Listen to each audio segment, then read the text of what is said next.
இப்போ நான் கேட்குறேன், இந்த வேப்ப மரம் இந்த பூமியில் நிறுத்தப்பட்டிருக்குன்னா சொல்லக்கூடாது, முளைச்சி நிற்கிதுன்னு சொல்லக்கூடாது.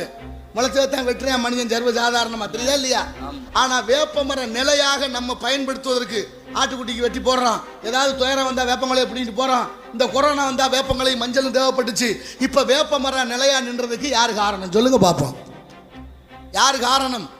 ஏன்னா அமெரிக்காக்காரன் காப்புரிமை பெற்று விட்டான். அமெரிக்காக்காரன் எங்களுக்கு தான் சொந்தம் வேப்ப மரம், யாரும் கை வைக்கக்கூடாதுன்னு காப்புரிமை வாங்கிட்டான்.